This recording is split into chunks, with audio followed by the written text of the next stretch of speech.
A house that once ruled over an empire.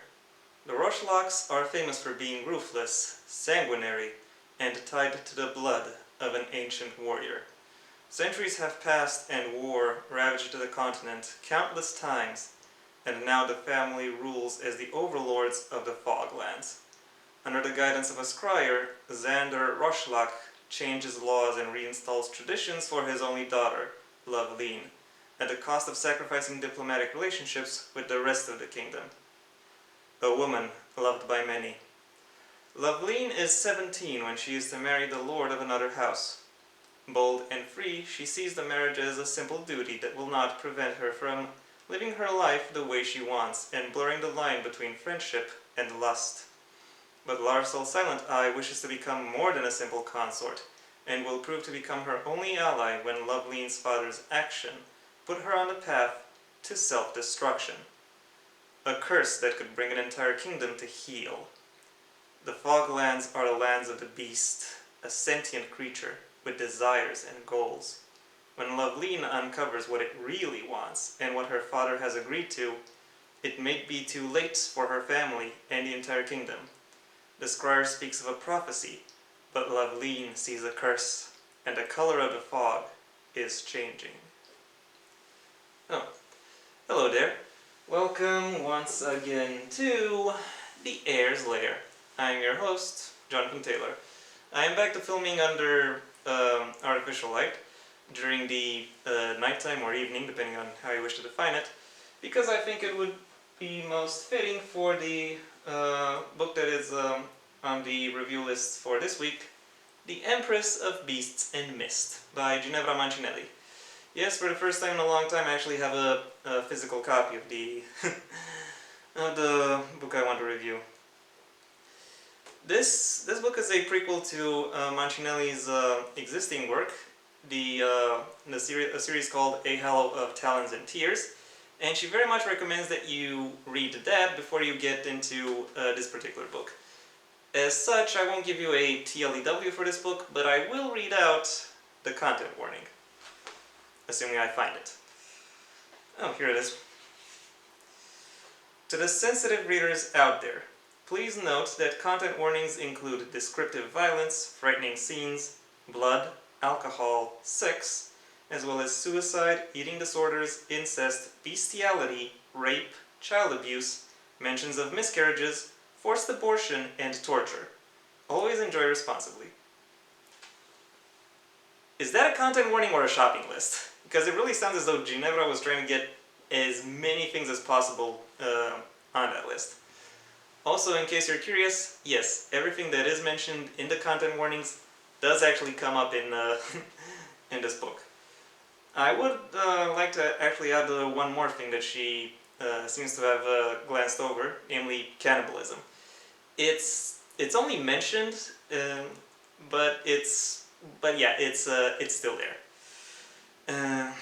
Also, that forced abortion that gets mentioned in content warnings, the scene where that happens is written from the perspective of the person receiving it. So that should give you an idea of the kind of content this book has in it.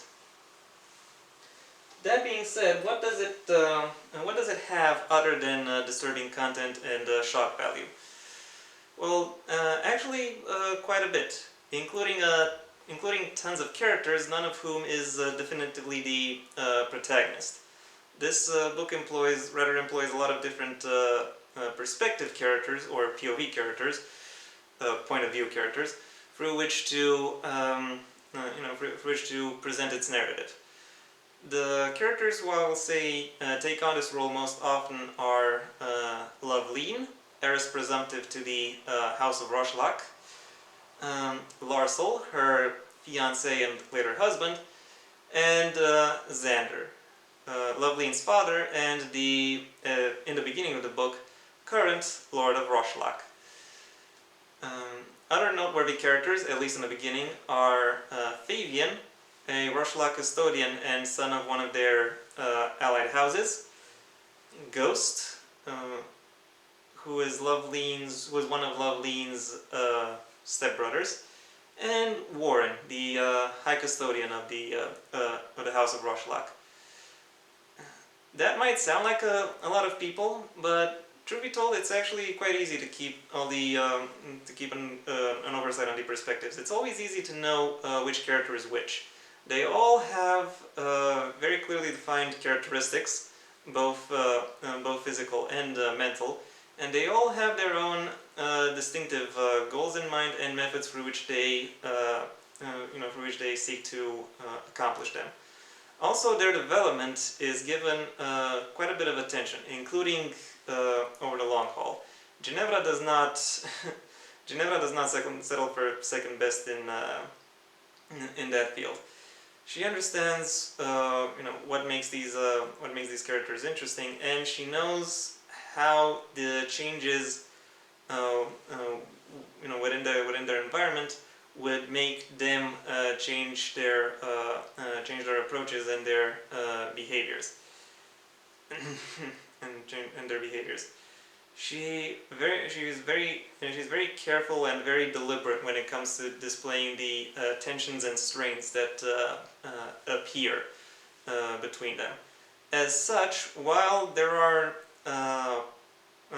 plenty of shocking or disturbing events that happen to a lot of characters, it never comes across as excessive. It is never trivialized, and it always has the desired emotional impact.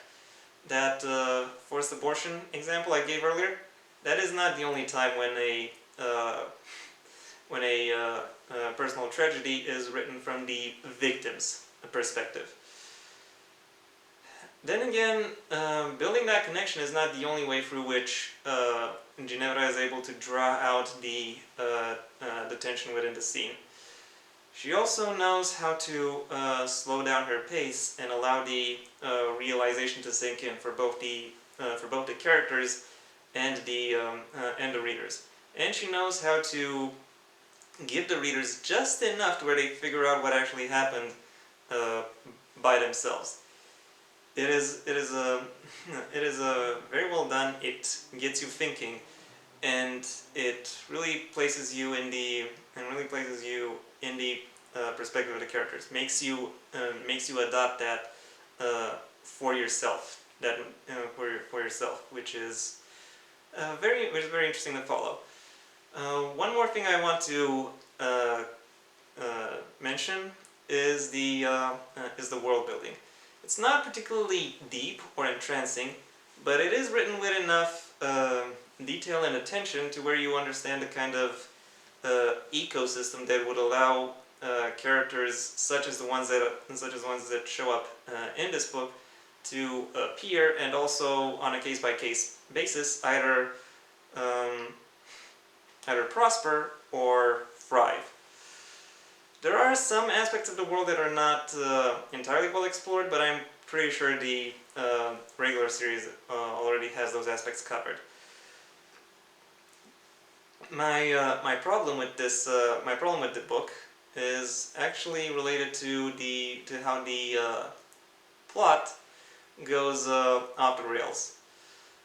For most of the book, actually, I'll say about the first 3/5, the plot is actually very well structured and very well focused, if a little bit small scale given the stakes it is trying to establish.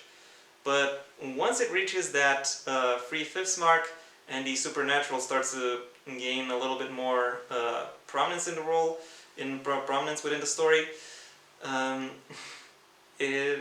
the plot itself becomes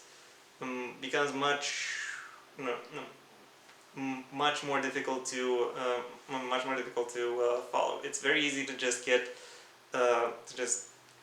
snap out of the story and stay lost for the entire rest of the reading. The supernatural isn't really explained or explored in any amount of depth. It's just kind of dumped over the reader. Its manifestations are presented and explored in some level of detail, but the mechanisms through which it happens are not given the amount of attention and care that they would really require for in order for the reader to be able to follow the narrative, regrettably. And as such, that that creates that disconnect within the plot, and retroactively also causes some plot holes if you if you think about it. So yeah, sadly that particular aspect of the story is not necessarily Ginevra's forte. Overall, while I think the narrative of the book gets murky in some very inconvenient places, I still think that overall it stands out as a great example of immersive storytelling.